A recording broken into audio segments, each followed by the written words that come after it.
Bonsoir. Permettez-moi de partager avec vous la pensée que le Seigneur m'a mise à cœur.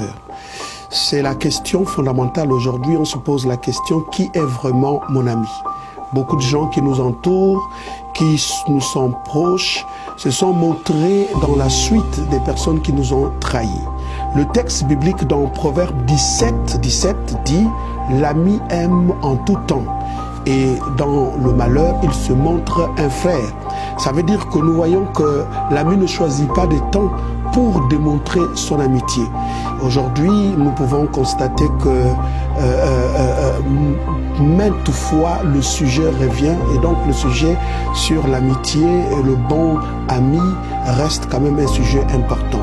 Je voudrais juste dire, la Bible également essaye de nous donner quelques pistes pour savoir comment choisir ses amis. Je vous prends le cas par exemple de Job. Job était dans le malheur, tout avait été vraiment sujet difficile pour lui, et il a vu ses amis, les sages qui sont venus vers lui et qui lui ont montré l'amitié. De loin, ils ont vu Job, ils ne l'ont pas reconnu.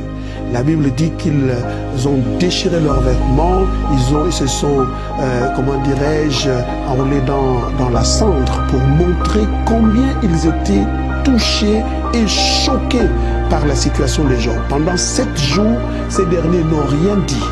Et après le 7e jour, ils ont commencé à parler. Mais le problème, c'est que l'ami doit connaître la souffrance de son ami, parce que c'est un frère. Mais quand ils ont pris la parole, c'était beaucoup plus pour condamner, pour dire que la situation qui t'arrive, c'est parce que tu as péché.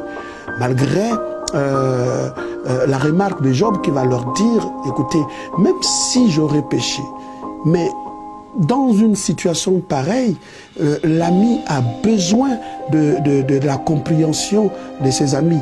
Donc la compassion de ses amis est nécessaire au temps de la souffrance. Alors qu'est-ce que je voulais en réalité que nous puissions retenir, parce que nous n'avons pas beaucoup de temps, c'est que ceux que nous appelons être des amis ne le sont pas, parce que la Bible nous donne les caractéristiques des amis, des véritables.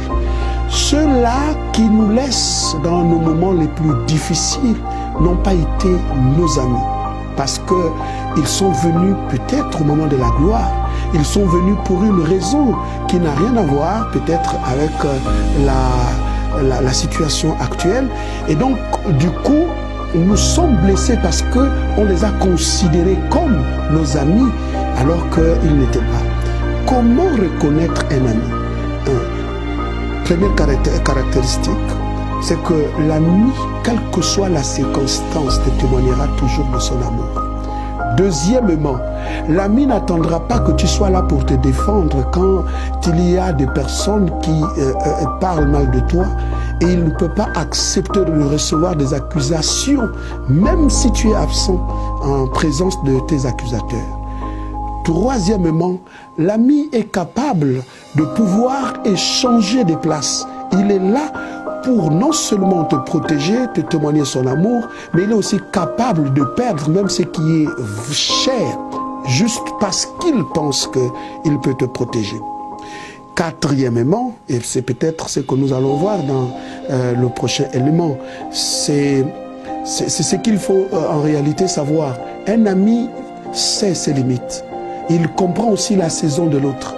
Il peut disparaître juste pour donner la possibilité à l'autre de pouvoir émerger. L'ami croit au potentiel, quel que soit le contexte, il croit au potentiel. Il est capable de donner sa substance à l'autre. Et aujourd'hui, malheureusement, les amis que nous avons sont des amis des jours de gloire.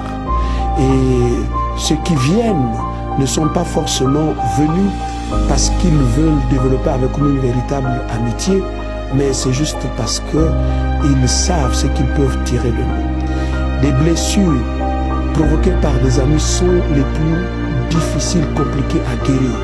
Et dans notre prochaine vidéo, nous allons non seulement démontrer combien de fois des personnes ont été guéries blessées par des personnes considérées comme étant des amis, et nous donnerons également la thérapeutique, comment guérir de ces blessures. Que Dieu vous bénisse. Je voudrais juste prier pour vous pour que Dieu vous envoie de véritables amis dans vos temps de saison. Ces amis qui seront là pour vous aider à entrer dans vos saisons. Ces amis qui seront là pour vous donner de véritables conseils. Ces amis qui seront là pour vous parler quand il faut vous parler en vue de votre temps de gloire et de la saison que Dieu a réservée pour vous. Que Dieu vous envoie de véritables amis. Que Dieu vous donne le discernement pour le choix de vos amis. Surtout dans ces temps de la fin. Beaucoup se montreront comme des amis, mais ils ne seront jamais pour vous des amis qui se montreront au temps de la détresse comme des frères.